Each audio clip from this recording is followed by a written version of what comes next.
കമനീയ കിശോരമുഗ്ധമൂർത്തേः കളവേണുക്കൊണിതാദൃദാനനേന്തോ മമ വാജി വിജൃംഭതാം മുരാരേः മധുരിം ന കണികാപി കാപി കാപി മദശിഖണ്ഡി ശിഖണ്ഡ വിഭൂഷണം മദനമന്ധരമുക്തമുഖാംബുജം വ്രജവധൂനയനാഞ്ജലവഞ്ചിതം വിജേതാം മമ വാങ്മയജീവിതം യോന്ത പ്രവിശ്യ മമ വാചമിമാം പ്രസുപ്താം സഞ്ജീവയത്യഖിലശക്തിധരസ്തുധാംനാ അന്യാംശഹസ്തചരണശ്രവണത്വഗാദീൻ പ്രാണാൻ നമോ ഭഗവതേ പുരുഷായ തുഭ്യം. സദ്ഗുരുഭ്യോ നമ. മള്ളിയൂർവാസിനം ശാന്തം ജ്ഞാനവൈരാഗ്യഭൂഷണം ശ്രീഭാഗവത നിഷ്ണാദം നവമിതം ലോകശങ്കരം. ഗോവിന്ദനാമ സങ്കീർത്തനം. ഗോവിന്ദ ഗോവിന്ദ. നല്ലൊരു ഭാഗവത നവാഹയജ്ഞത്തിന്റെ ശേഷമാണ് നമ്മളിപ്പോൾ അല്ലേ.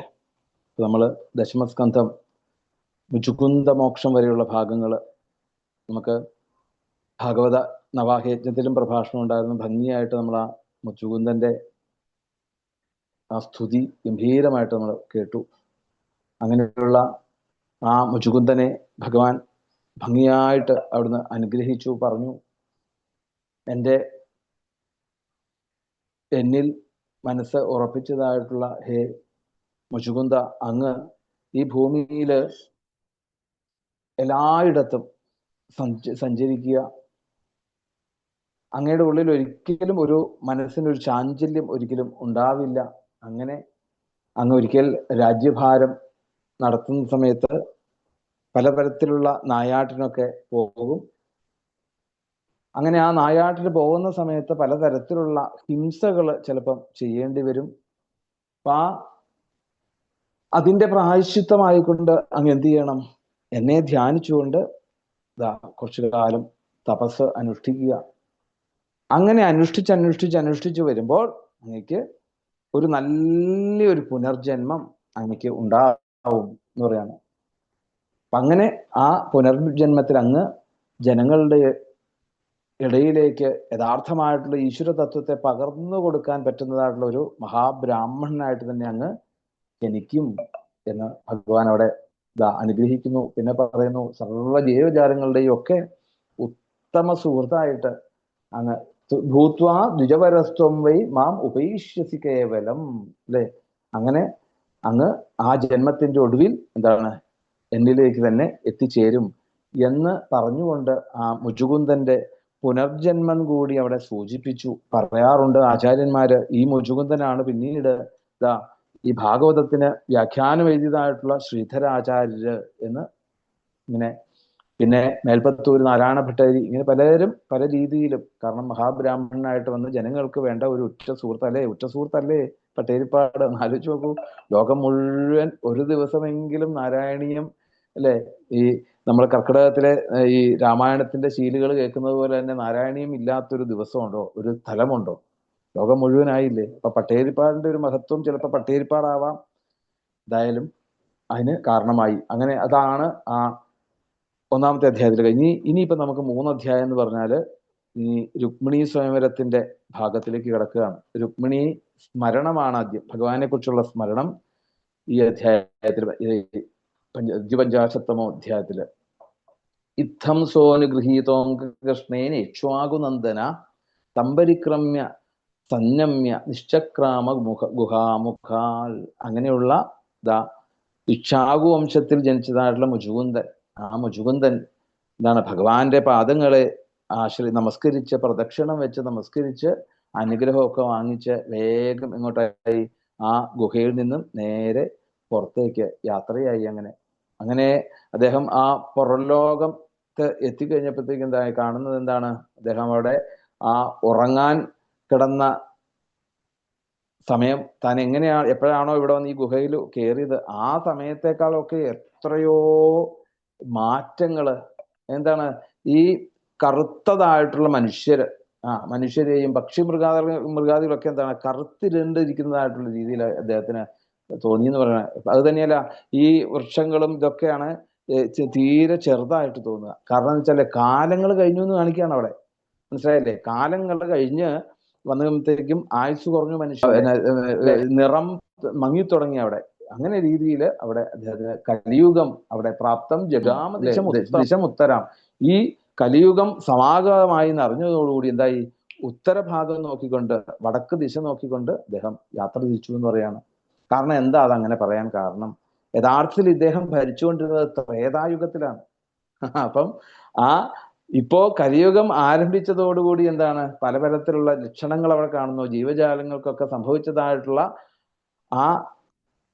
എന്താണ് വിളർച്ച, വളർച്ചക്കുറവിനെ ഒക്കെ കാണാൻ സാധിക്കുന്നു. ഇങ്ങനെ കലിയുഗാരംഭം ശരിക്ക് ഭഗവാന്റെ സ്വർഗാരോഹണ ദിവസം മുതൽക്കാണ് എങ്കിൽ പോലും എന്താണ്, അത് വ്യത്യാസന്നമായിട്ടുള്ള പലതരത്തിലുള്ള ലക്ഷണങ്ങൾ അവിടെ അദ്ദേഹത്തിന് ദൃശ്യമായി എന്ന് പറയാണ്. അപ്പം കലിയുഗം പ്രാപ്തമായി എന്ന ഭാവം അവിടെ കാണിക്കുന്നു നമുക്കവിടെ. എന്തായാലും ഇനി വേണ്ടത് എന്താണ്, ശരിക്ക് പുനർരഹിതമായിട്ടുള്ള ഒരു ജന്മം. ഭഗവാന്റെ നിർദ്ദേശം അനുസരിച്ചുകൊണ്ട് തന്നെ അത് മനസ്സിലാക്കിക്കൊണ്ട് എന്താണ് ഇത് മനസ്സിലാക്കി ചെയ്യേണ്ടത്? വേറൊന്നുമല്ല വേണ്ടത്, നേരെ വടക്കോട്ട് പോകണം എന്ന് പറയാണ്. ദിശമുത്തരാം. എന്താ ഈ വടക്കോട്ട് പോകണം എന്ന് പറയുന്നത് കാര്യം? വടക്കോട്ട് പോകുമ്പം തെക്കോട്ട് നോക്കിക്കൊണ്ടിരിക്കുന്ന ഒരാളെ കാണാൻ സാധിക്കും. ആരാത്? ദക്ഷിണാമൂർത്തി അല്ലെ? നമുക്കൊക്കെ തെക്കോട്ട് നോക്കാൻ പേടി. എന്താ തെക്കോട്ട് നോക്കാൻ പേടി എന്ന് പറയാൻ കാരണം? അല്ലെ, തെക്കെന്ന് പറയുമ്പോൾ തന്നെ പേടിയാണ്. അപ്പം ശരിക്കും പറഞ്ഞാല് അതിനെ അതിനെ ധൈര്യമായിട്ട് നോക്കിയിരിക്കുന്നത് അതാണ് നമ്മുടെ ഗുരുനാഥൻ ദക്ഷിണാമൂർത്തിയുടെ. അതാണ് നമ്മളെ പഠിപ്പിക്കുന്നത്. തെക്കോട്ട് ഭംഗി വേണ്ട പോലെ നോക്കിയിരിക്കാൻ സാധിക്കുന്നത്, അതിനെ ജയിക്കാൻ സാധിക്കണം, മൃത്യുവിനെ ജയിക്കാൻ സാധിക്കണം. അങ്ങനെയുള്ള വടക്കോട്ടേക്ക് യാത്ര ആരംഭിച്ചു എന്ന് പറഞ്ഞത് യുധിഷ്ഠിരന്റെ മഹാപ്രസ്ഥാനവും ഒക്കെ ഇത് തന്നെയാണ്. ഇതിനൊരു ദൃഷ്ടാന്തമാണ് ശരിക്കും അല്ലെ. ഇത് അറിഞ്ഞതോടുകൂടി യുധിഷ്ഠിരനും അങ്ങനെയാണ്. ഭഗവാന്റെ ദേഹത്യാഗം അറിഞ്ഞതോടുകൂടി എന്തായി, വേഗം തന്നെ തീരുമാനിച്ചു മഹാപ്രസ്ഥാനം കൊണ്ട് വടക്കോട്ട് യാത്രയായി എന്ന് പറയുന്നുണ്ട് അവിടെ. എന്തായാലും നമ്മൾക്ക് നായാട്ടിന്റെ ഇതുകൊണ്ട് ഉണ്ടായിട്ടുള്ള ഇതിന് പ്രായശ്ചിത്തമായിക്കൊണ്ട് ധാരാളം കാലം അവിടെ തപസ് ചെയ്ത് ഗന്ധമാദന പർവ്വതത്തിലെത്തി അവിടെ. അങ്ങനെ ഗന്ധമാദന പർവ്വതത്തിൽ നിന്നും അവിടെ നിന്ന് നേരെ മുചുകുന്ദൻ ബദര്യ ആശ്രമത്തിലേക്ക് അവിടുന്ന് ചെന്നു. അവിടെ ചെന്ന് നരനാരായണന്മാരുടെ ആലയം അല്ലെ, അവിടെ നരനാരായണന്മാരെയൊക്കെ വേണ്ട പോലെ ചെന്ന് അവിടെ ചെന്ന് കഴിഞ്ഞപ്പോഴാണ് എന്താണ്, ഈ ദ്വന്ദ്വങ്ങളെയൊക്കെ ജയിച്ചു എന്ന് പറയുകയാണ് അവിടെ. ദ്വന്ദ്വങ്ങളെയൊക്കെ ജയിച്ച് ശാന്തതയോടുകൂടി ശ്രീഹരിയെ ധ്യാനിച്ച് തപസ് ചെയ്തു അവിടെ. അങ്ങനെ കുറച്ചു കാലം അവിടെ അങ്ങനെ കഴിഞ്ഞ് ഭഗവാനിലേക്ക് തന്നെ മുചുകുന്ദൻ എത്തി നേടി എന്ന് പറഞ്ഞുകൊണ്ട് അവിടെ തീർത്തു. പിന്നീട് ഭഗവാൻ എന്ത് ചെയ്തു? ഭഗവാൻ വേഗം തന്നെ ഗുഹാമുഖത്തിൽ നിന്ന് മധുരയിലേക്ക് അവിടുന്ന് മടങ്ങി. അവിടെ ഒരുവിധം യവനന്റെ സൈന്യങ്ങൾ എല്ലാവരും കൂടെ വന്ന് മ്ലേച്ഛന്മാരെന്നാണ് അവരെ പറയുക. അങ്ങനെയുള്ള മ്ലേച്ഛന്മാര് വന്ന് മുഴുവൻ എന്താണ് യദുവംശത്തെ മുഴുവൻ അങ്ങോട്ട് ഉപരോധിച്ചിരിക്കുകയാണ്. പക്ഷെ ഭഗവാൻ എന്ത് ചെയ്തു?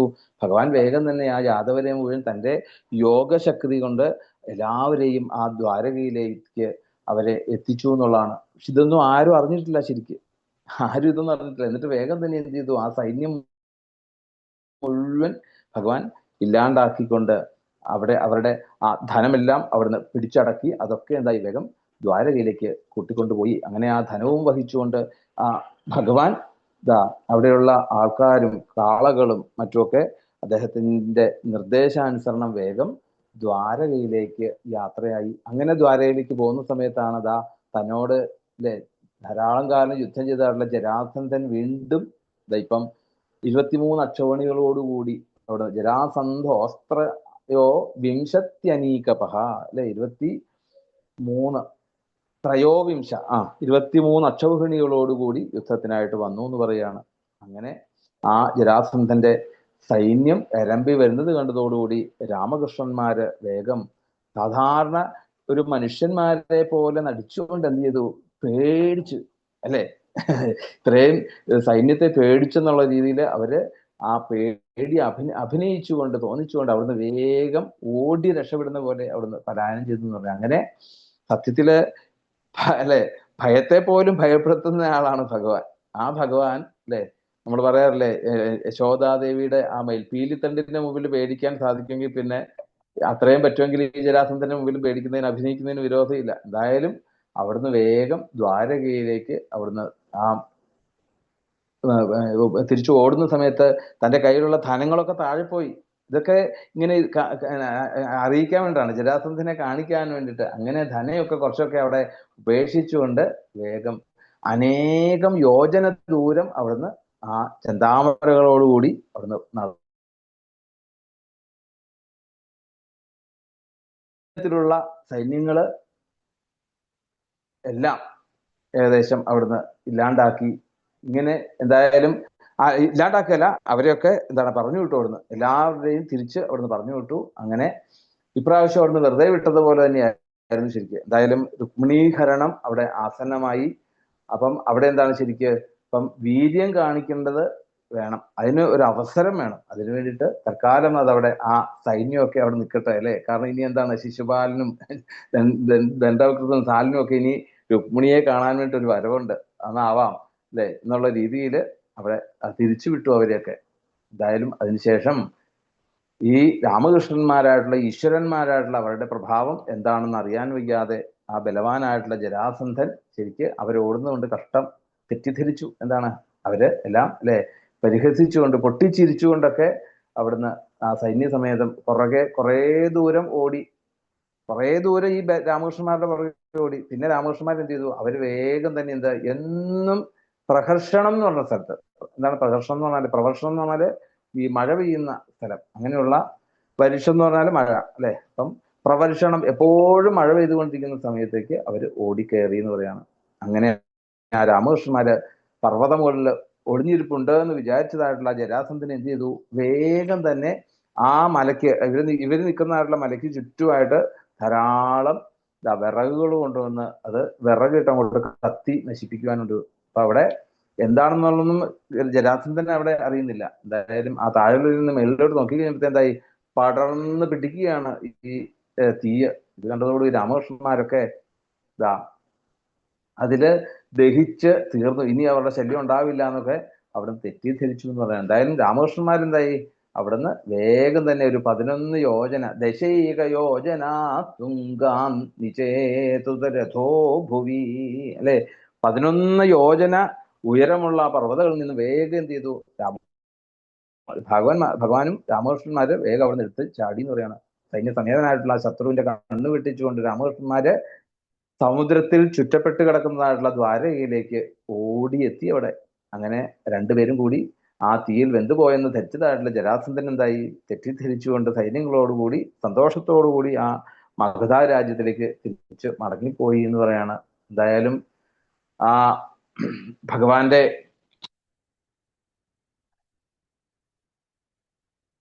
യോഗ ശക്തികളെ കൊണ്ട് ശരിക്ക് യാദവരെയൊക്കെ എന്താണ് വേണ്ട പോലെ ആ ദ്വാരകയിലേക്ക് എത്തിച്ചു, അവിടെ താമസമാക്കി.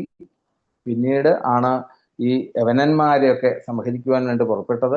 അങ്ങനെ തിരിച്ചെന്തായി, യവനന്മാരെയൊക്കെ സംശയിച്ചു, ആ മുജുകുന്ദന് മോക്ഷവും കൊടുത്ത് വേഗം തിരിച്ച് ദ്വാരകയിലേക്ക് എത്തി. അങ്ങനെ മഹാ ഐശ്വര്യമായിട്ടുള്ള ഇനി എന്തായി, ഇനി ഭഗവാന്റെ കല്യാണകഥ പറയുക അല്ലെ. അപ്പൊ അതിനുവേണ്ടി ഒരു ശ്ലോകം അവിടെ ചേർത്തു. എന്താണ്, അനർത്ഥാധിപതി ശ്രീമാൻ ദൈവതോ രേവതീം സുതാം ബ്രഹ്മണ ചോദിത പ്രാതാൽ ബലായേതി പുരോദിതം അല്ലെ.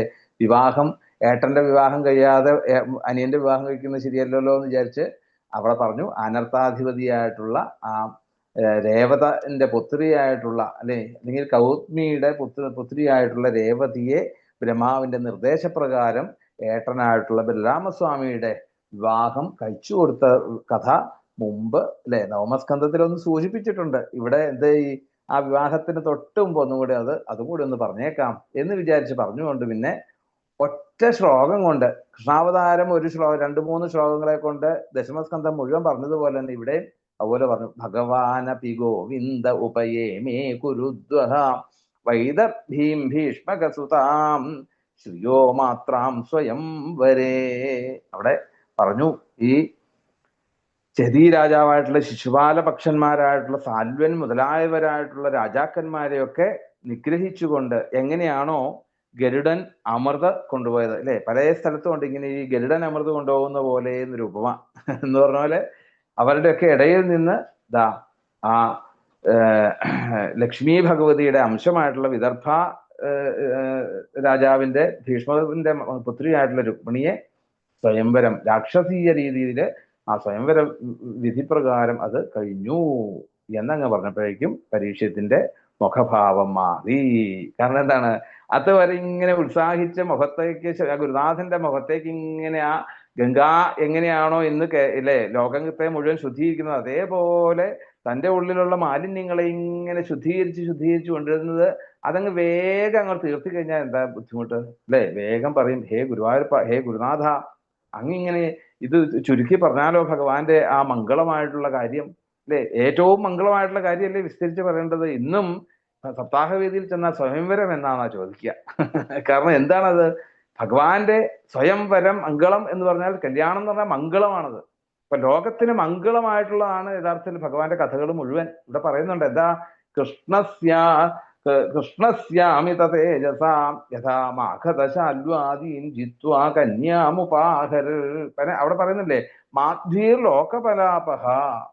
മാധ്വീർ ലോകമലാഭ എന്ന് പറഞ്ഞാൽ ഈ പ്രപഞ്ചത്തിലുള്ള സകല മാലിന്യങ്ങളെയും തുരുത്തി, അല്ലെങ്കിൽ എന്താണ്, ആ കയ്പ് മുഴുവൻ അങ്ങോട്ട് തുടച്ചു മാറ്റിയിട്ട് പിന്നെ എന്താണ്, മാധി ലോകബലാപഹ.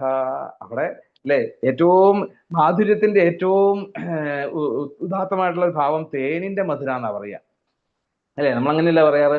അപ്പം അങ്ങനെ ആ മാധുര്യമായിട്ടുള്ള കഥകൾ അങ്ങിങ്ങനെ ചുരുക്കി പറഞ്ഞാൽ പറ്റില്ല, അങ്ങ് വിസ്തരിച്ച് പറയണം എന്ന് പറയുമ്പോഴേക്കും ശ്രീ ശിവബ്രഹ്മർഷിക്ക് ഒന്നുകൂടെ സന്തോഷമായി. അവിടെ ഭഗവത് കഥകൾ വിസ്തരിച്ച് പറയുമ്പോൾ ഗുരുനാഥന്മാർക്കൊക്കെ സന്തോഷമാണ്. കാരണം എന്താണ്, അവരുകൂടെ ആനന്ദിക്കുകയാണ് അല്ലേ. നമുക്കങ്ങനെയല്ലേ, നമ്മള് ഇഷ്ടപ്പെട്ട കഥകളൊക്കെ നമുക്ക് ആർക്കെങ്കിലും പറഞ്ഞു കൊടുക്കണമെങ്കിൽ അത് വിസ്തരിച്ച് പറഞ്ഞു കൊടുക്കാൻ. കുട്ടിക്കാലത്തൊക്കെ നമ്മൾ സിനിമ കണ്ടു കഴിഞ്ഞാൽ ചോദിക്കില്ലേ, ആ കഥയൊന്ന് പറയാമോ എന്ന് ചോദിച്ചാൽ നമുക്ക് നല്ല ഇഷ്ടമായിട്ടുള്ള കഥയാണെങ്കിൽ എന്ത് ചെയ്യും, വിസ്തരിച്ച് കേക്ക് കേക്ക് കേക്ക് എന്ന് പറഞ്ഞാൽ അത് വിസ്തരിക്കും. നമുക്ക് ഇഷ്ടപ്പെട്ട ഭാഗമൊക്കെ വിസ്തരിച്ച് പറഞ്ഞു കൊടുക്കും. എന്ന് പറഞ്ഞാല് ശ്രീ ശിവബ്രഹ്മർഷിക്ക് വലിയ സന്തോഷമായി. അവിടുന്ന് പറഞ്ഞു, വിദർഭ രാജാവായിട്ടുള്ള ഭീഷ്മകന് 5 കുട്ടികൾ, അല്ല 5 അല്ല 6 കുട്ടികൾ, 5 പുത്രന്മാര്, രുക്മി, രുക്മരഥൻ അല്ലെ, രുക്മബാഹു, രുക്മകേശ്യൻ, രുക്മമാലി, പിന്നെയോ ഇവർക്കൊക്കെ കൂടി നല്ല സുന്ദരിയായിട്ടുള്ള രുക്മിണ്യാശാം സതാസതി അല്ലെ. എങ്ങനെയുള്ള സുന്ദരിയാണ്, ജ്ഞാനസൗന്ദര്യത്തോടു കൂടിയിട്ടുള്ള ആ രുക്മിണി ദേവിയും ഉണ്ടായിരുന്നു. അങ്ങനെയുള്ള ആ രുക്മിണി എന്താണ്, മുകുന്ദനെ കുറിച്ച് കേട്ട് വീര്യഗുണങ്ങളെ കുറിച്ചൊക്കെ കേട്ട് അവിടുന്ന് ആ രുക്മിണിയെ സംബന്ധിച്ചിടത്തോളം ഭഗവാനാണ് തനിക്ക് എന്നും അല്ലെ തന്നെ രക്ഷിക്കാൻ, അത് ഭഗവാന് മാത്രമേ സാധിക്കുകയുള്ളൂ എന്ന് അവിടെ ഉറപ്പിച്ച് എന്താണ്, ഭഗവാനെ കിട്ടുവാൻ വേണ്ടിയിട്ട് തന്നെ അവിടുന്ന് പ്രാർത്ഥനയായി പറയുകയാണ്. അങ്ങനെയായപ്പോ എന്തായി, അവിടെയുള്ള നാട്ടുകാർ മുഴുവൻ പറയാൻ തുടങ്ങി, എന്താണ്, രുക്മിണിക്ക് ചേർന്നത് ആരാണ്, അത് ദ്വാരകയിലെ കൃഷ്ണൻ തന്നെയാണ് കേട്ടോ.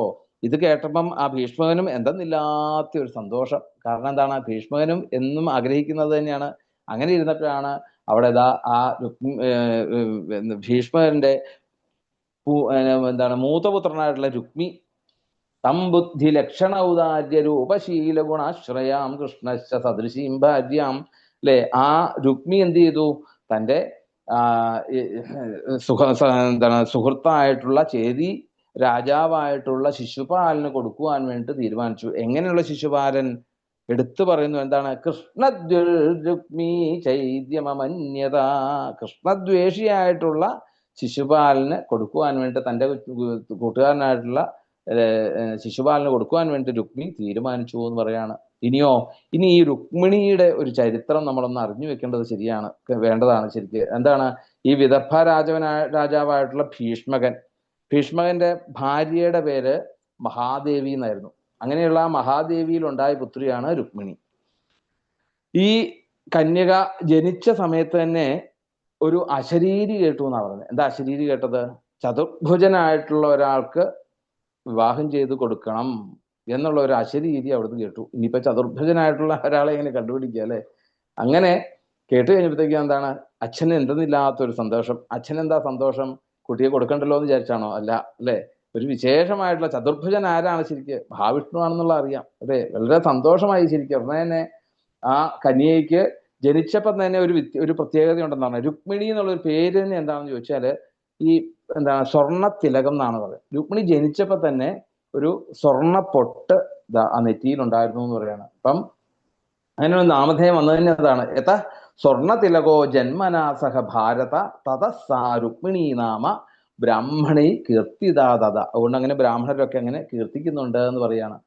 എന്തായാലും തൻ്റെ പുത്രിക്ക് 4 കൈകളുള്ള ഒരാൾ വേണം എന്ന് അറിഞ്ഞപ്പോഴേക്കും അതാ വേഗം തന്നെ ആ ജനിച്ച സമയത്ത് തന്നെ ശിശുപാലനെ സംബന്ധിച്ചിടത്തോളം ശിശുപാലന് 4 കൈകൾ ഉണ്ടായിരുന്നു പറയുന്നത്. ജനിച്ച സമയത്ത്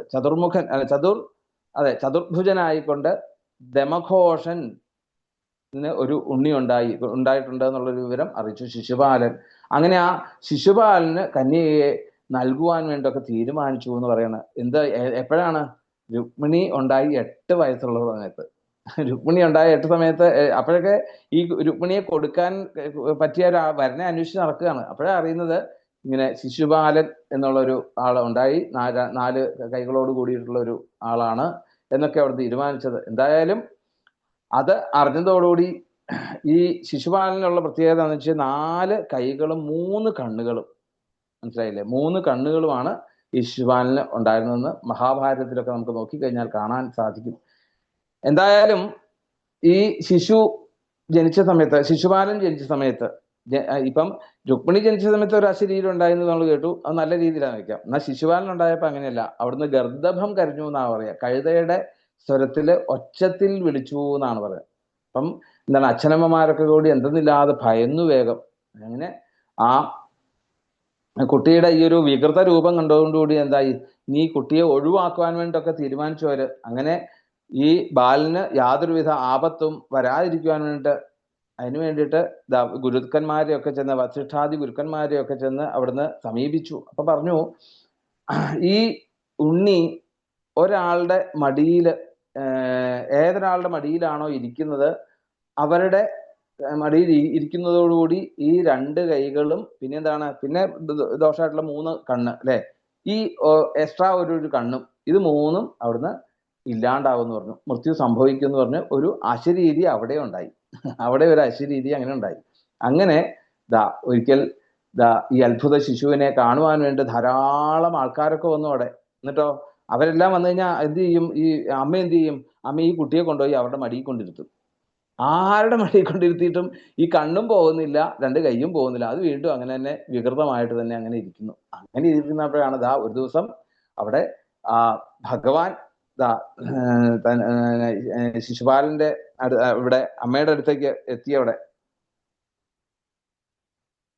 അപ്പൊ അങ്ങനെ എന്താണ്, ഈ ശരിക്കും പറഞ്ഞാൽ അച്ഛന്റെ സഹോദരിയുടെ ഒരു സ്ഥാനമുണ്ട് ഈ ശിശുപാലന്റെ അമ്മയ്ക്ക്. അപ്പം ആ സഹോദരിയായിട്ടുള്ള ശിശുപാലന്റെ അമ്മയുടെ അടുത്തേക്ക് ചെന്നു. അങ്ങനെ എന്താണ്, ശിശുപാലന്റെ അമ്മയാണ് ശ്രുതശ്രവസ്.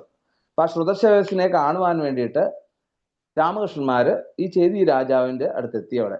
അങ്ങനെ ചെന്നപ്പോഴാണ് ഈ രാമകൃഷ്ണന്മാരെ കണ്ടപ്പോൾ അവരുടെ മടിയിൽ ഒന്ന് ഇരുത്തി നോക്കാമെന്ന് വിചാരിച്ച് കൃഷ്ണന്റെ മടിയിലെടുത്ത് വെച്ചപ്പോഴേക്കും എന്തായി, ആ ശിശുപാലന്റെ ഒരു കണ്ണും പോയി, 2 കൈകളും നഷ്ടപ്പെട്ട് ഇപ്പൊ ഏകദേശം വലിയ സമ്പ്രദായമുള്ള രീതിയിൽ കാണാൻ സാധിച്ചു എന്ന് പറയാണ്. എന്തായാലും ഇത് കണ്ടതോടുകൂടി അമ്മ വേഗം എന്ത് ചെയ്തു, ആ കൃഷ്ണന്റെ പാദങ്ങളിൽ വീണ് നമസ്കരിച്ചുകൊണ്ട് പറഞ്ഞു, ഉണ്ണി, എൻ്റെ ഉണ്ണിക്ക് ഒരു ദോഷവും വരാതെ നീ നോക്കിക്കൊള്ളണം ശിശുപാലന്റെ.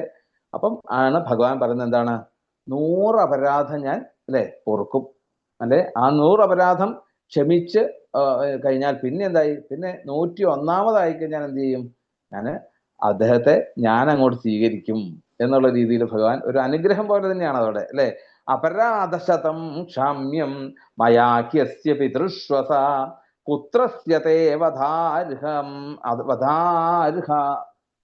സമാത്വം വധാർഹം മാ ത്വം ശോകേ മനഃകൃതാഹ.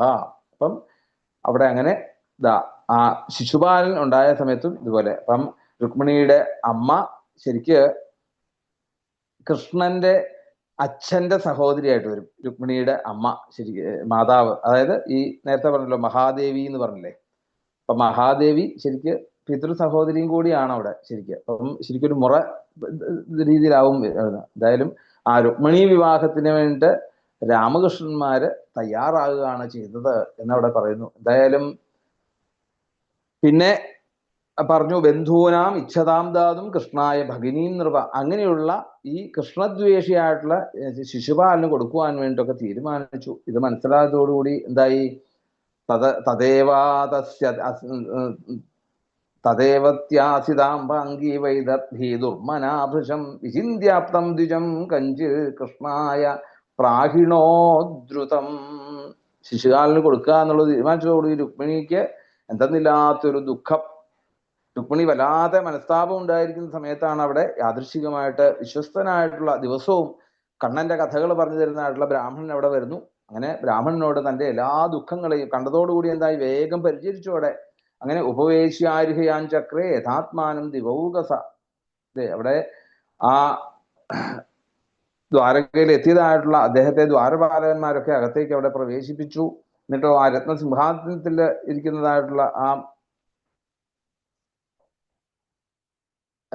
അദ്ദേഹത്തെ വേണ്ട പോലെ അവിടെ ആനയിച്ചിരുത്തി. തം ഭുക്തവന്തം വിശ്രാന്തം ഉപഗമ്യ സദാം ഗതി പാണിനാഭിമൃശൻ പാദാവ് അവ്യഗ്രം സമപൃച്ഛത. അപൃച്ഛത. എന്നിട്ട് ആ അദ്ദേഹത്തിനോട് ചോദിച്ചു, ഇതിന്റെ വിവരങ്ങളൊക്കെ അവിടുന്ന് ചോദിച്ചു. വേണ്ട പോലെ ഈ തൻ്റെ ദുഃഖങ്ങളെ മുഴുവൻ അവിടുന്ന് ഭക്ഷണമൊക്കെ കൊടുത്ത് വിസ്തരിച്ച് ചോദിക്കുകയാണ്. കച്ചെഴുതിയവര ശ്രേഷ്ഠധർമ്മസ്തേ വൃദ്ധസമ്മത വർത്തതേനാദികൃച്ഛ്രേണ സന്തുഷ്ട മനസസ്വത. യഥാർത്ഥത്തില് പലതരത്തിലുള്ള ആദ്യം ബ്രാഹ്മണനോട് ചോദിക്കുന്നുണ്ട്, കുശലപ്രശ്നങ്ങളൊക്കെ ചോദിക്കുകയാണ് ശരിക്കും. വളരെ ഒന്നും പ്രയത്നം കൂടാതെ ഈ മനസ്സന്തോഷം നേടിയതായിട്ടുള്ള അങ്ങേക്ക് എങ്ങനെയാണ് ഇങ്ങനെ സുഖമായിട്ട് കഴിഞ്ഞുകൂടാൻ സാധിക്കുക എന്നുള്ള രീതിയിലൊക്കെ അവിടെ ആ സന്തുഷ്ടിയെ കുറിച്ചൊക്കെ അവിടെ ചോദിച്ചു. സ്വധർമ്മം വെടിയാതെ ഈ ലോകത്ത് ഇങ്ങനെ ഈ ലൗകികമായിട്ടുള്ള ജീവിതത്തെ എങ്ങനെ നയിച്ചു കൊണ്ടുപോകുന്നത്, ലോകർക്കൊക്കെ ആഗ്രഹങ്ങൾ കൈവരിക്കുന്നതിന്റെ ലക്ഷണം എന്താണ്, എങ്ങനെയാണ് സുഖം എന്നുള്ളൊരു അവസ്ഥ ഉണ്ടാകുന്നത്, എങ്ങനെയാണ് ഭഗവാനെ നേടാൻ സാധിക്കുന്നത്, ഇങ്ങനെയുള്ള പലതരത്തില് ആ ലോകരുടെ സൗഹൃദത്തോടെ വീക്ഷിക്കുന്നതായിട്ടുള്ളവരും ശാന്തന്മാരും അതുപോലെ അഹങ്കാരവും ഇല്ലാത്തതായിട്ടുള്ള രീതിയിൽ അങ്ങേക്ക് എങ്ങനെ മറ്റുള്ളവരോടൊക്കെ പെരുമാറുന്നത്, അതായത് ബ്രാഹ്മണരുടെ മഹത്വത്തെ കുറിച്ചൊക്കെ അവിടെ ഒന്ന് എടുത്ത് കാണിക്കുകയാണ് അവിടെ. എന്നിട്ട് ചോദിക്കുകയാണ്, അല്ലയോ ബ്രാഹ്മണ, അങ്ങേക്ക് യഥാർത്ഥത്തില് ആ രാജാവിൽ നിന്ന് ക്ഷേമത്തിലുള്ള വഴി ലഭിക്കുന്നുണ്ട്, അങ്ങേക്ക് നന്നായിട്ട് അങ്ങ് വേണ്ട പോലെ പരിപാലിക്കപ്പെടുന്നുണ്ട് അല്ലെ. നമ്മൾ പറയാറില്ലേ, ഗോബ്രാഹ്മണേഭ്യു അല്ലെ സ്വസ്തി പ്രജാഭ്യ പരിപാലയന്താം ന്യായേന മാർഗേണ മഹിമഹീഷാഹ ഗോബ്രാഹ്മണേഭ്യ ശുഭമസ്തു നിത്യം അല്ലെ. ഇന്നത്തെ ഈ ലോകകാര്യങ്ങൾ കൊണ്ട് രാജാവിനാൽ അങ്ങ് ഒക്കെ സംരക്ഷിക്കപ്പെടുന്നുണ്ട്, സുഖമാവുന്ന വീഴുന്നുണ്ട്. അതുകൊണ്ട് അങ്ങേക്ക് സുഖമായിട്ട് കഴിയാൻ സാധിക്കുന്നുണ്ട്. അതുകൊണ്ട് എല്ലാവർക്കും ആ സ്വധർമ്മം പരിപാലിക്കുവാനും ഒക്കെ എന്താണ് ചെയ്യേണ്ടത്? പിന്നെയോ ഇനി ഒരു ആപത്തായിട്ടുള്ളൊരു ധർമ്മം വന്നു കഴിഞ്ഞാൽ കച്ചിദ്വകുശലം ബ്രഹ്മൻ രാജതോ യസ്യ ഹി പ്രജാഹ സുഖം വസന്തി വിഷയേ പല്യമാനാ സമേ പ്രിയ. ആപദ്ധർമ്മം വന്നു കഴിഞ്ഞാൽ അതിന് എന്താണ് ഒരു മാർഗം? അത് അവിടുന്ന് അതിന് ഉത്തരവാദി, അത് ശരിക്ക് അങ്ങേക്ക് എന്തെങ്കിലും ഒരു ആപത്ത് വന്നു കഴിഞ്ഞാൽ അതിന് ഉത്തരവാദി ആരാണ്? അത് രാജാവാണ് യഥാർത്ഥത്തില്. പക്ഷെ ഞങ്ങൾക്ക് വന്നിട്ടുള്ള ദുഃഖത്തെ ഇല്ലാണ്ടാക്കാൻ സാധിക്കുന്നത് അങ്ങേക്കേ സാധിക്കുകയുള്ളൂ എന്ന് ഒക്കെ കുശല പ്രശ്നങ്ങളൊക്കെ അവിടുന്ന് പറഞ്ഞു. പിന്നെ ചോദിച്ചു, ആഗമോപദേശം അവിടുന്ന് ചോദിച്ചു, എന്താ വന്നതിന്റെ കാര്യം എന്താണ്, ഇതൊക്കെ കാരണം എന്താണ്, ഇതൊക്കെ പറയുന്നതിന്റെ കാര്യം എന്താണ് ശരിക്ക്? എന്നാൽ ഏറ്റവും വലിയ ദുഃഖത്തിലാണ് രുക്മിണി ദേവി. പക്ഷെ അപ്പോഴും അല്ലെ ആ അതിഥി മര്യാദ കാണിക്കുകയാണ് അവിടെ. അപ്പോഴും ബ്രാഹ്മണന്റെ കാര്യങ്ങൾ സംസാരിക്കുകയും അദ്ദേഹത്തിന്റെ ആഗമനോപദേശം എന്താണെന്ന് ചോദിക്കുകയും ഒക്കെ അവിടെ ചോദിച്ചു. പിന്നെ പറഞ്ഞു, ഏവം സംപ്രശ്നോ ബ്രാഹ്മണ പരമേഷ്ഠിന ഈലാഗൃഹീതദേഹേന തസ്മൈ സർവം അപർണയൽ. പിന്നെ അവിടുന്ന് ആ രഹസ്യമായതല്ലെങ്കിൽ ഞാൻ എന്താണ് അങ്ങയോട് ഒരു കാര്യം ഞാൻ പറയാം. എനിക്ക് ആ സച്ചിദാനന്ദ സ്വരൂപമായിട്ടുള്ള കൃഷ്ണനെ വിവാഹം കഴിക്കണം എന്നാണ് ആഗ്രഹം. അത് ഇപ്പോ എന്നെ ചൈത്യപാലനായിട്ടുള്ള ശിശുപാലന് കൊടുക്കുവാൻ വേണ്ടി തീരുമാനിച്ചിരിക്കുന്നു. അതുകൊണ്ട് ആ ഒരു രഹസ്യം, ഈ ഒരു സന്ദേശം ആ ദ്വാരകാനാഥനായിട്ടുള്ള കൃഷ്ണനെ അവിടെ നിന്ന് അറിയിക്കണം എന്ന് അവിടെ പറഞ്ഞതോടുകൂടി ആ ബ്രാഹ്മണൻ ദാ വേണ്ടതായിട്ടുള്ള സന്ദേശങ്ങൾ സന്ദേശം എഴുതി തന്നോളൂ, അത് ഞാൻ ഭഗവാനെ അറിയിക്കാം എന്ന് പറഞ്ഞ് ആ രുക്മിണി ഒരു 7 ശ്ലോകങ്ങൾ എഴുതിയതായിട്ടുള്ള സന്ദേശങ്ങളാണ് ഈ അധ്യായത്തിൽ പ്രധാനമായിട്ടുള്ളത്. അതാണ് പിന്നീട് ആ സന്ദേശവുമായിട്ട് വേഗം ബ്രാഹ്മണൻ ദ്വാരകയിലെത്തുന്നു. അവിടെ ചെന്ന് ദാരികൻ ആ ബ്രാഹ്മണന്റെ ബ്രാഹ്മണനെ അകത്തേക്ക് ഉപചാരങ്ങളോടുകൂടി സ്വീകരിച്ചു. ഭഗവാൻ പറഞ്ഞു എന്താണ് ബ്രാഹ്മണൻ വന്നതിന്റെ ഉദ്ദേശം എന്നുള്ളതൊക്കെ എല്ലാം അറിയാം, അങ്ങേ ആ സന്ദേശം വായിച്ചോളൂ എന്ന് പറയുമ്പം ബ്രാഹ്മണൻ അത് തുറന്ന് വായിക്കുകയാണ് ശരിക്ക്. ശ്രുത്വാ ഗുണാൻ ഭുവന സുന്ദര ശൃണ്വതാം തേ നിർവിശ്യ കർണ വിവരൈർഹരതോംഗതാപം രൂപം ദൃശാം ദൃശിമതാമഖിലാർത്ഥലാഭം ത്വയ്യച്യുതാവിശതി ചിത്തം അപത്രപം മേ. ആ രുക്മിണി തന്റെ ഒരു സന്ദേശം ശരിക്കൊരു ഒരു പ്രേമലേഖനമായിട്ട് തന്നെയാണ് അത് എഴുതിയിരിക്കുന്നത്. അവിടെ എന്താണ് സന്ദേശം എഴുതിയിരിക്കുന്നത്? അവിടെ പറയുകയാണത്, ഈ ശ്രുത്വാ അങ്ങയെക്കുറിച്ച് ധാരാളം കഥകൾ കേട്ട് കേട്ട് കേട്ട് കേട്ട് ഈ ലോകത്തിന്റെ തന്നെ ത്രിലോകങ്ങളുടെയും തന്നെ സുന്ദരൻ എന്ന് പറയണമെങ്കിൽ അത് ആരാണ് ശരിക്ക്, അല്ലെ? അത് അങ്ങ് മാത്രമാണ് ശരിക്ക്. അപ്പം ലോകൈക സുന്ദരനായിട്ടുള്ള അങ്ങ് ഒരിക്കലും അങ്ങ് ഒരിക്കലും നിർവിശ്യ, അല്ലെ? ഒരിക്കലും നാശമില്ലാത്ത ആളാണ്. അതുകൊണ്ട് അങ്ങനെയുള്ള അവദാനങ്ങൾ, അങ്ങനെയുള്ള കഥകളൊക്കെ എനിക്ക് നാശമില്ലാത്ത ഒരു വസ്തു എന്ന് ചോദിച്ചാൽ അത് ഭഗവാനേ ഉള്ളൂ, അല്ലെ? അതുകൊണ്ട് നിത്യസുന്ദരം എന്നുള്ളത് ഭഗവാൻ മാത്രമേ ഉള്ളൂ. കാരണം നമ്മളുടെയൊക്കെ സൗന്ദര്യം എങ്ങനെയാണ്? 1-ാം ക്ലാസ്സിൽ കാണുന്ന സൗന്ദര്യമാണോ നമുക്ക് 90 വയസ്സാകുമ്പം? അല്ല, നമ്മുടെ സൗന്ദര്യമൊക്കെ കുറയുകയും കൂടുകയും ചെയ്യുകയൊക്കെ ചെയ്യും, അല്ലെ? ഇപ്പം നമ്മളതിനെ കൂട്ടുകയും കുറയ്ക്കുകയും ഒക്കെ ചെയ്യും സൗന്ദര്യങ്ങളെയൊക്കെ. പക്ഷെ നിത്യം സുന്ദരനായിട്ടിരിക്കുന്നത് അത് ആരേ ഉള്ളൂ? ഭഗവാൻ മാത്രമേ ഉള്ളൂ എന്നവിടെ പറയാണ്. അങ്ങനെ അതെങ്ങനെ? കർണവിവരീഹരതൊംഗതാപം, അത് വേണ്ട പോലെ ശ്രോത്രങ്ങളിലൂടെയും അതുപോലെ തന്നെ തന്റെ കാഴ്ചയിലൂടെയും ഭഗവത് വിഗ്രഹങ്ങളെ കണ്ട്, അല്ലെങ്കിൽ ഭഗവാന്റെ രൂപങ്ങളെ കണ്ടും ഒക്കെ ആരാണോ ഭഗവാനെ കുറിച്ച് നോക്കുന്നത്, അങ്ങനെയാണെങ്കിൽ ഹരതോംഗതാപം, എല്ലാ ദുഃഖങ്ങളും 3 തരത്തിലുള്ള താപത്രയങ്ങൾ മുഴുവൻ അവിടുന്ന് നശിക്കുന്നു. അങ്ങനെയുള്ള ആ രൂപം കണ്ണുകൾക്ക് കണ്ടാൽ എല്ലാ പുരുഷാർത്ഥങ്ങളെയും നേടിക്കൊടുക്കാൻ സാധിക്കുന്നു. നേത്രത്തിലൂടെയും നേത്രൈ ശ്രോത്രൈശ്ച പീത്വ, അല്ലെ? പറയുന്നില്ലേ പട്ടേരിപ്പാട്? അതുപോലെ രൂപം ദൃശമത അഖിലാർത്ഥലാഭം, അങ്ങനെ പുരുഷാർത്ഥങ്ങളെയൊക്കെ നേടാൻ സാധിക്കുന്ന ത്വയ്യച്യുത ആവിശതി ചിത്രം അപത്രപം. അങ്ങനെയുള്ള അങ്ങയുടെ ആ ഗുണങ്ങൾ കേട്ട് കേട്ട് കേട്ട് കേട്ട് എന്നുള്ളതാ ആ സ്ത്രീ വികാരം എന്നുള്ളത് ലജ്ജയാണ്. അതാണ് അപത്രപം. ത്രപം എന്ന് പറഞ്ഞാൽ ലജ്ജ, അല്ലേ? അപ്പം ആ ലജ്ജാവികാരവും കൂടി അപത്രപം മേ, അല്ലെ? അതും കൂടി നശിച്ച്, അല്ലേ? എന്നുവെച്ചാൽ ഞാന് ആ ഒരു നാണം കൂടി ഇല്ലാതെയാണ് എഴുതി തരുന്നതെന്ന് അർത്ഥം. അതുകൂടെ നശിച്ച്, ലജ്ജയും കൂടെ ആ ശരീരബോധവും കൂടി നശിച്ചുകൊണ്ട് എൻ്റെ മനസ്സ് അങ്ങയില് അനുരാഗമുള്ളവളായി മാറി എന്നവിടുന്ന് പറയുന്നു. പിന്നെ പറയുന്നത് കാത്വാമുകുന്ദ മഹതി കുലശീലരൂപ വിദ്യാവയോദ്രവിണ ധാമഭിരാത്മതുല്യം. യഥാർത്ഥത്തില് ഈ ആദ്യത്തെ ഈ ഒരു ഭുവനസുന്ദര എന്നുള്ളൊരു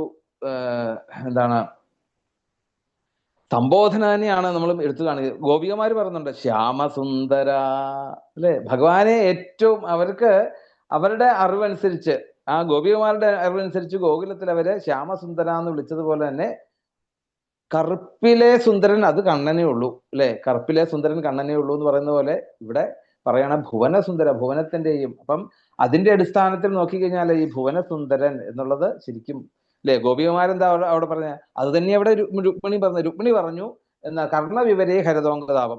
കണ്ണന്റെ കഥകൾ കേൾക്കുക, കണ്ണനെ കാണുക, ഇതൊക്കെ കൊണ്ട് തന്നെ എല്ലാ ദുഃഖങ്ങളും തീരും. ഇത് തന്നെയാണ് ഗോപികമാരും ഗംഭീരമായിട്ട് വേണുഗാനം, അല്ലെ? എന്താ പറഞ്ഞേ? അക്ഷണ്വതാംഫലമിതം, അല്ലെ? ഈ കണ്ണെന്തിനു വേണ്ടിയിട്ടാണ്? കണ്ണനെ കാണാൻ വേണ്ടിയിട്ടുള്ള കണ്ണാണ്. ഇല്ലെങ്കിൽ കണ്ണുകൊണ്ട് ഒരു പ്രയോജനവും ഇല്ല എന്ന് അവര് ഓരോ 2 സ്ഥലത്തെ ആശയങ്ങളൊക്കെ ഒരേപോലെ ശരിക്കും ആ താപത്രയോന്മൂലനം കൊണ്ട് സാധിക്കും എന്നവിടെ കാണിച്ചു തരികയാണ്. പിന്നെ പറയാണ് ഈ ഒരു പുരുഷന് വേണ്ടതായിട്ടുള്ള എല്ലാ ഗുണങ്ങളും ആ പൂർണ്ണതയില് എത്തുക എന്ന് പറഞ്ഞാല് അവയെല്ലാം തികഞ്ഞതായിട്ടുള്ള ഒരു കന്യക വരിക്കാതിരിക്കില്ല എന്ന് അവിടെ അർത്ഥമാക്കാൻ സാധിക്കും. അതായത് ശരിക്കും ഭഗവാനെ സംബന്ധിച്ചിടത്തോളം കുലം, ശീലം, രൂപം ഇതെല്ലാം നോക്കണം അല്ലെ നമുക്ക്. അപ്പം അതൊക്കെ വെച്ച് നോക്കുമ്പോഴേക്കും എത്രയോ ഭേദം ഇതാണ്, ഉദാത്തമാണ് ഭഗവാന്റെ കുലം. നോക്കിക്കഴിഞ്ഞാൽ എന്താണ് ശരിക്ക് തൻ്റെ കുലം എന്ന് പറഞ്ഞാലും വിദർഭ അല്ലെ. ഭഗവാന്റെ കുലമോ അത് യദുവംശം. അപ്പൊ അവിടെ തന്നെ പറയുന്നുണ്ട് യഥോശ്ചധർമ്മശീലസ്യ, ധർമ്മത്തിന്റെ അല്ലെ, യയാതിരിവ ധാർമ്മിക എന്ന് പറയുന്നില്ലേ അവിടെ.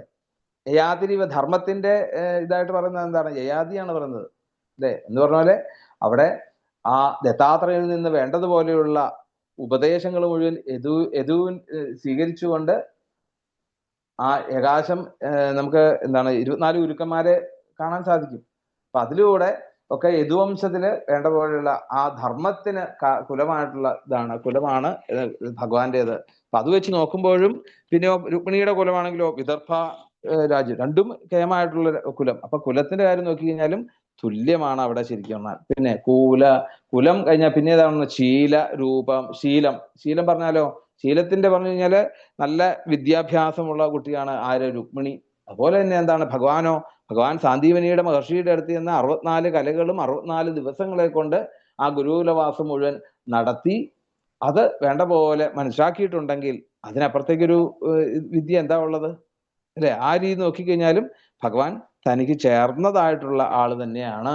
പിന്നെയോ രൂപം നോക്കിക്കഴിഞ്ഞാലോ, ഇരുവരുടെയും രൂപം നോക്കിക്കഴിഞ്ഞാൽ അത് വേണ്ട പോലെ സ്പഷ്ടമാണ് ശരിക്കും അവിടെ. അപ്പൊ രൂപത്തിന്റെ കാര്യത്തിലും അവിടെ ഇതാണ്.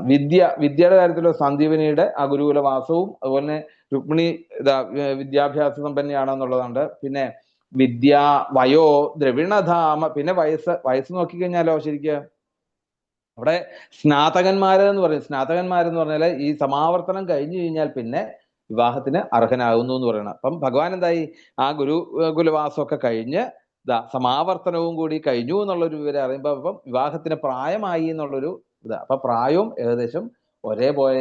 രുക്മിണിക്കും ഇവിടെ വിവാഹപ്രായമായിട്ടിരിക്കുകയാണ്.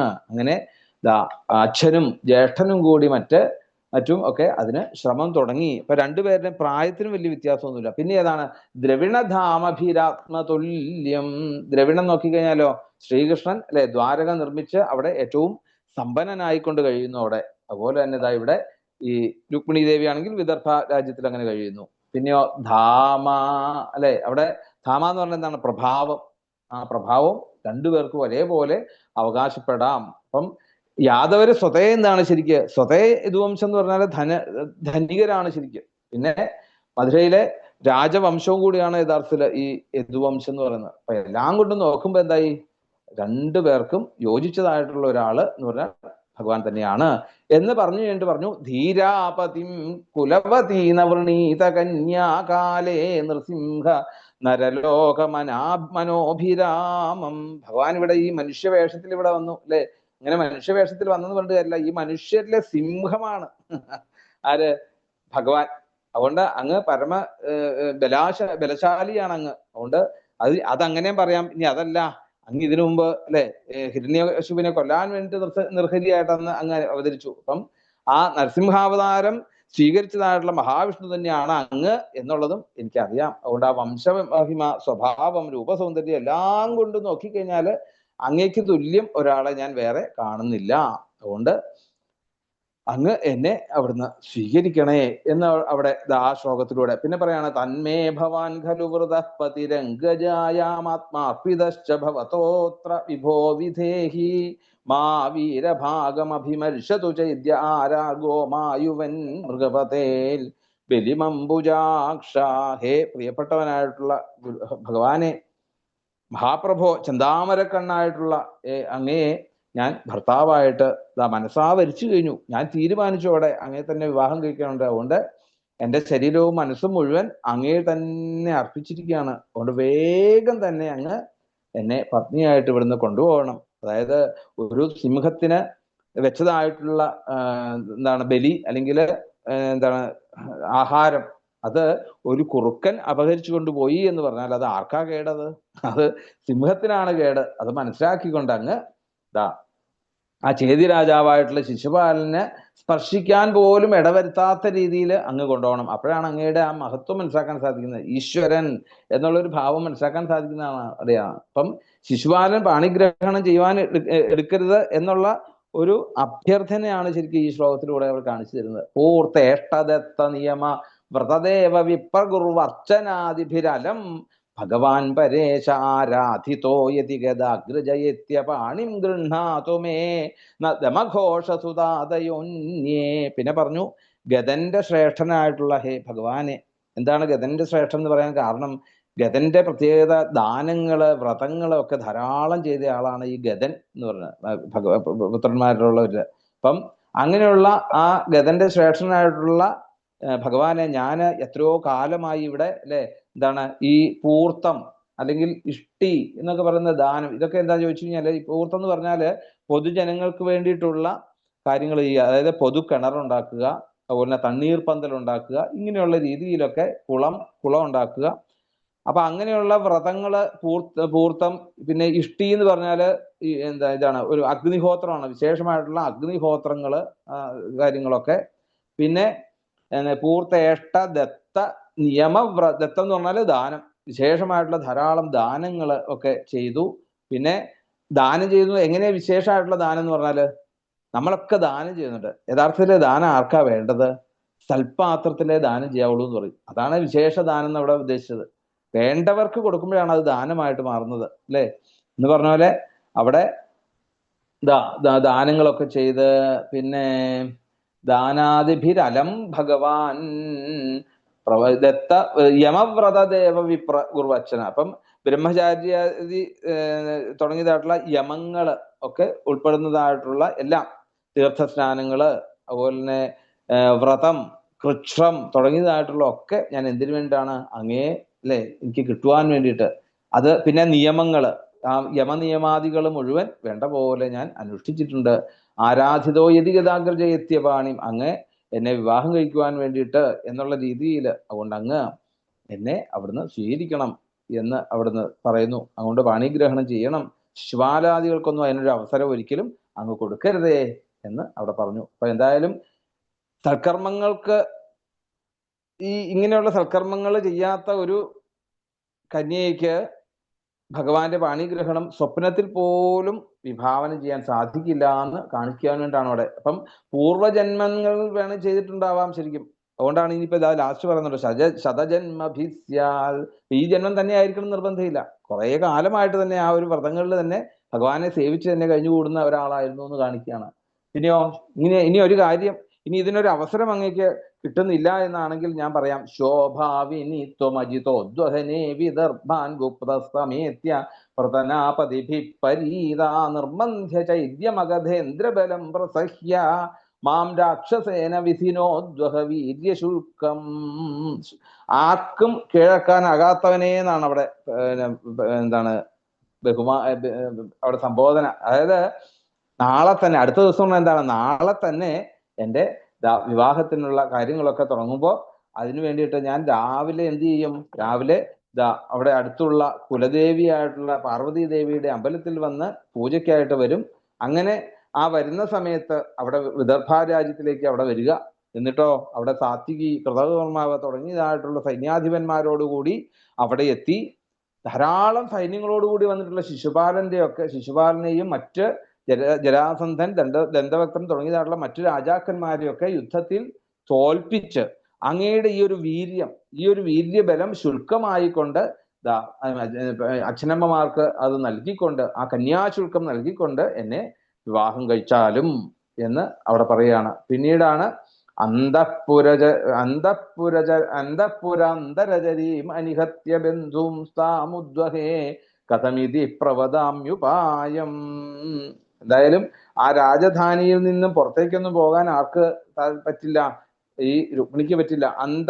അന്തരചാരിന, അതായത് അകത്തെന്നല്ല, പിന്നെയും ഉള്ളിലുള്ളെന്നാണ് ഒന്നുകൂടെ അവിടെ എടുത്തത്. അന്തഃപുരത്തിലേക്ക് ഇന്ന് സാധാരണ രീതിയിൽ പറഞ്ഞാലും പോരാ, അതിനും അകത്താണെന്നാണ് ഇപ്പൊ ഇവിടെ പറയുമ്പോൾ നോക്കുമ്പോൾ ശരിക്കും അന്തഃപുരത്തിന്റെ ഉള്ളില് ഉള്ള ആണ് ഞാൻ അല്ലെ. അങ്ങനെ ഒതുങ്ങി കഴിയുന്നവളാണല്ലോ ഈ ഞാൻ. അതുകൊണ്ട് ആ ബന്ധുജനങ്ങളെ ഒന്നും ഒരിക്കലും ദ്രോഹിക്കാതെ ആ ഭവതിയെ എങ്ങനെ വിവാഹം കഴിക്കും എന്ന് അങ്ങേക്ക് സംശയം ഉണ്ടെങ്കിൽ, അല്ലെങ്കിൽ എങ്ങനെ അങ്ങേക്ക് എന്നെ കാണാനും എന്നെ ഇവിടുന്ന് കൊണ്ടുപോകാനും സാധിക്കും എന്ന് അങ്ങേക്ക് സംശയമുണ്ടെങ്കിൽ ഞാൻ പറയുകയാണ്, ഞങ്ങളുടെ ഒരു പരദേവതയായിട്ടുള്ള പാർവതി ദേവിയുടെ ക്ഷേത്രത്തില് ചെന്ന് അവിടെ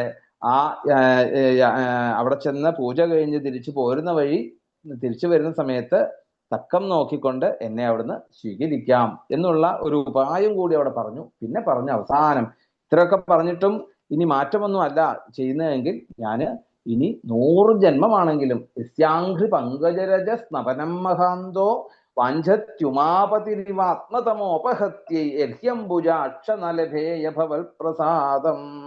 അങ്ങേ എനിക്ക് സ്വീകരിക്കാൻ സാധിച്ചില്ല എങ്കിൽ, പ്രസാദം എനിക്ക് കിട്ടിയില്ല എങ്കിൽ, ഞാൻ ഇനി 100 ജന്മമാണെങ്കിലും ഞാൻ അതിനു വേണ്ടിയിട്ട് വ്രതം കൊള്ളുവാനും ഇവിടെ ഇരുന്ന് സാധന ചെയ്യുവാൻ വേണ്ടി തീരുമാനിച്ചിരിക്കുന്നു എന്ന് അവിടെ പറയാണ്. അപ്പം ഈ മഹാവിഷ്ണുവായിട്ട് അറിഞ്ഞുകൊണ്ട് അവിടുത്തെ ആ പ്രസാദത്തിന് വേണ്ടി അഭ്യർത്ഥിക്കുകയാണ് അവസാനം, അല്ലേ? മഹാത്മാക്കളായിട്ടുള്ള മഹാദേവന്മാര് തുടങ്ങിയവര് പോലും അങ്ങയുടെ ആ അജ്ഞാന ശക്തിക്ക്, അല്ലെങ്കിൽ എന്താണ്, ഈ തമോ ഗുണ ശമനത്തിന് വേണ്ടിയിട്ട് അങ്ങയുടെ പാദങ്ങളിൽ വീണ് നമസ്കരിക്കുന്നു. മഹാദേവൻ പോലും അങ്ങനെയുള്ള വാഞ്ചത്യുമാപതിരിവാത്മമോപഹത്യ, അല്ലേ? ആ തമോ ഗുണങ്ങൾ നശിക്കുവാൻ വേണ്ടിയിട്ട് മഹാദേവൻ പോലും അങ്ങയുടെ പാദങ്ങളിൽ വീണ് അജ്ഞാനം ആകുവാൻ വേണ്ടിയിട്ട് പ്രാർത്ഥിക്കുന്നു. അങ്ങനെയുള്ള ആ ഭഗവാന്റെ പ്രസാദം എനിക്കിനി ലഭിക്കുന്നില്ല എന്നാണ് വരുന്നതെങ്കിൽ, ഞാൻ ഈ വ്രതങ്ങളൊക്കെ അനുഷ്ഠിച്ചുകൊണ്ട് ഈ ശരീരം ക്ഷയിപ്പിച്ച് എൻ്റെ ജീവൻ ഞാൻ കളയും. പിന്നെയോ അങ്ങനെ കളഞ്ഞാലും പിന്നെ എന്താണ്, വീണ്ടും എനിക്ക് ഇനി അടുത്ത ജന്മം എടുത്താലും, അങ്ങനെ 100 പുനർജന്മങ്ങൾ ഞാൻ എടുത്താണെങ്കിൽ പോലും അങ്ങയുടെ പ്രസാദത്തിന് വേണ്ടി ഞാൻ ഇവിടെ തപസ് ചെയ്തുകൊണ്ടിരിക്കും എന്ന് ഇവിടെ തീരുമാനിച്ചു. എന്തായാലും ആ നിശ്ചയിച്ച വിവാഹ സമയത്തിന് മുൻപ് തന്നെ ഭഗവാൻ അവിടെ വന്നില്ലെങ്കിൽ ശിശുപാലൻ തന്നെ കൈക്കലാക്കും എന്നുള്ളത് മനസ്സിലാക്കിക്കൊണ്ടാണ് ഈ ഒരു 7 സപ്തപതി എന്നൊക്കെ വേണേൽ പറയാം. ഈ വിവാഹത്തിനുണ്ട് സപ്തപതി, 7 ചുവട് നടക്കുക എന്ന് പറയും അടുത്ത ആശ്രമത്തിലേക്ക് കയറുന്നതിന്. എന്ന് പറഞ്ഞ പോലെ ആ 7 ചുവട് എന്നുള്ള രീതിയിൽ തന്നെ 7 ശ്ലോകങ്ങൾ ഭംഗിയായിട്ട് എഴുതി ബ്രാഹ്മണന്റെ കൊടുത്തു വിട്ടോടെ നേരെ ബ്രാഹ്മണൻ പറഞ്ഞു, ഇത്യേതേ ഗുഹ്യ സന്ദേശ യദുദേവമയാഹൃതാഹ വിമൃശ്യ കർത്തും യച്ചാത്ര ക്രിയതാം തദനന്തരം. അല്ലയോ യദുവംശ ശ്രേഷ്ഠനായിട്ടുള്ള ഭഗവാനെ, ഞാൻ കൊണ്ടുവന്നതായിട്ടുള്ള രഹസ്യ സന്ദേശം ഇപ്രകാരമാണ്. ഈ വിഷയത്തില് യുക്തമായിട്ടുള്ള അനന്തര നടപടി അങ്ങ് വേണ്ട പോലെ ആലോചിച്ച് അത് നടത്തണം.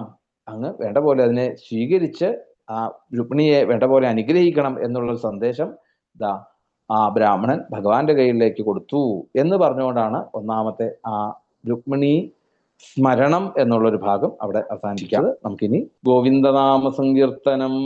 ഗോവിന്ദ ഗോവിന്ദ.